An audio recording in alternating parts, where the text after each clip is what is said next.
Kinwestiyon sa pagdinig ng Kamara kung paano nakapag-disburse ng pera sa iba't ibang lugar ang isang dating opisyal ng Department of Education sa loob lang ng isang araw. Sa investigasyon ng Office of the Vice President naman, bukod sa pirma ng isang Mary Grace Piatos sa ilang dokumento, pinuna rin ang pirma ng isang Kokoy Villamin. May unang balita si Marisol Abduraman.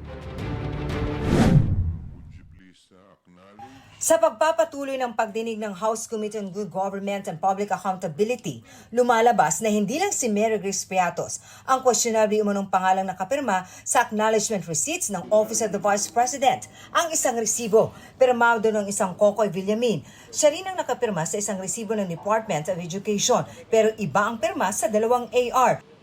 On the left side, with black ink, that's from the OVP.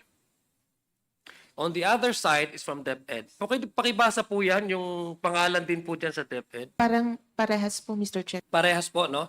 Yes, Mr. Chair. It's very obvious, Mr. Chair, na hindi lang po si Mary Grace Piatos ang nakita po nating questionable.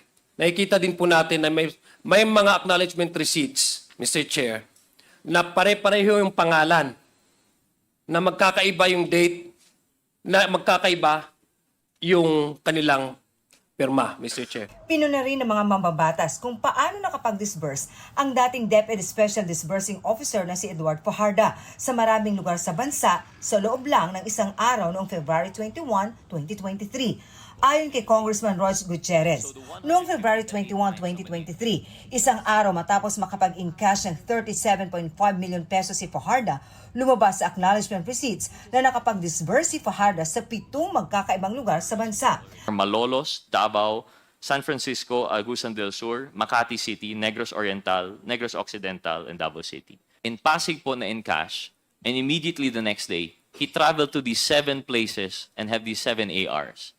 Did this not raise a red flag of the impossibility of this occurring? Well, it does, sir. At ayon pa kay Congressman Royce Gutierrez, noong March 15, umabot sa 26 ang mga disbursement ni Fajarda sa magkakaibang lugar sa Luzon, Visayas at Mindanao. Attorney Camora, let's give him a helicopter. I don't think he'll do that in one day. So it really raises a question. How did SDOF certify and say that he personally disbursed this? Gusto ngayong ipaberipika ng Kamara sa Philippine Statistics Authority kung may mga tunay na tao ang nakapirma sa mga AR. Ire-refer din ito sa NBI at PNP para masuri ang mga pirma. Isa si Fajarda sa mga opisyal ng OVP na hindi sumipot sa pagdinig sa kabila ng pagkaka-cite in contempt ng komite. No-show rin sina dating Deputy Assistant Secretary Sunshine Chari Fajarda, OVP Special Disbursing Officer Gina Acosta at Assistant Chief of Staff and Bids and Awards Committee Chair Lemuel Ortonio. Si Ortonio muling ipinakontempt ng komite at iniutos na makulong sa bikutan sa loob ng 10 araw. Sumulat umano si Ortonio na pupunta siya sa hearing at hiniling na alisin ang contempt order laban sa kanya, pero di siya dumating. Hindi dumulo sa pagdinig si Vice President Sara Duterte na dati nang nagsabing nasasayang lang ang kanyang oras dahil hindi naman daw siya tinanong nang huli siyang dumalo rito. Dati nang sinabi ng bise na walang maling paggamit sa kanyang confidential fund.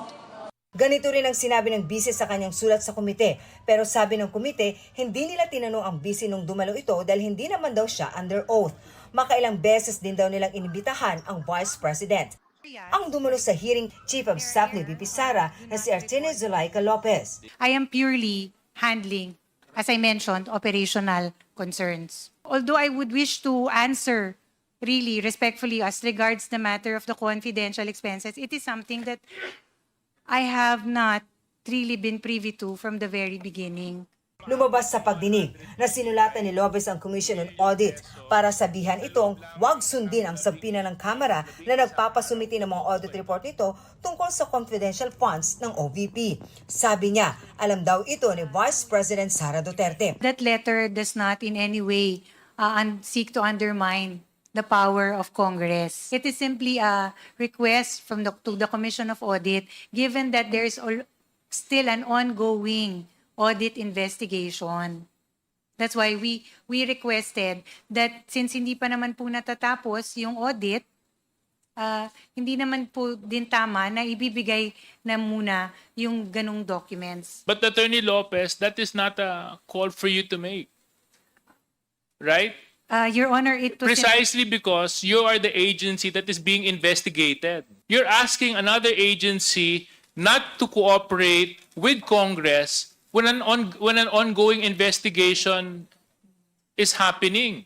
Cited in contempt si Lopez dahil dito. I truly apologize if there was something in that letter that slighted you on a personal note. It was not my intention, Your Honor. And I would like to request to the members of the Honorable Committee to lift that contempt order or to reconsider and grant my request, Your Honor, not to cite me in contempt. We will have the next meeting on November 25, Mr. Chair.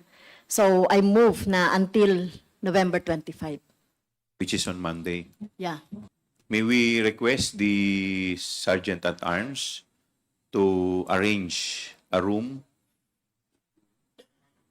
dito lang po sa vicinity ng House of Representative. Sa press conference, tumanggi si VP Sara na magkomento kaugnay sa acknowledgement receipts na kinikwestiyon sa Kamara. Ayon sa bise, hindi pa niya nakikita ang mga sinasabing resibo. Hindi raw kasi dumaan sa kanya ang mga liquidation documents. Hindi na rin daw gagawa ng karagdagang sagot sa komite ang bise. Bahala na raw ang mga kongresista sa kanilang gagawin. Hindi rin daw niya pinipigilan ang mga empleyado ng OVP na dumalo sa mga pagdinig. Insufficient daw and hindi nila tanggapin. So hindi na rin ako nagsabit, hindi na rin ako nag-asayan gumawa pa ng affidavit. So padayon lang sila sa ilahang debate. O padayon lang po ng pagyo sa ilahang pag-agi din sa ato. Wala po lang BPN dahil aatin po ba sa next hearing? Well, it remains to be seen, sir, no? Sa pagkakaroon, case-to-case basis may kung depende kung kinsay dunay madawat na invitation. Ito ang unang balita. Marisol Abduraman para sa GMA Integrated News. Igan, mauna ka sa mga balita, mag-subscribe na sa GMA Integrated News sa YouTube para sa iba't ibang ulat sa ating bansa.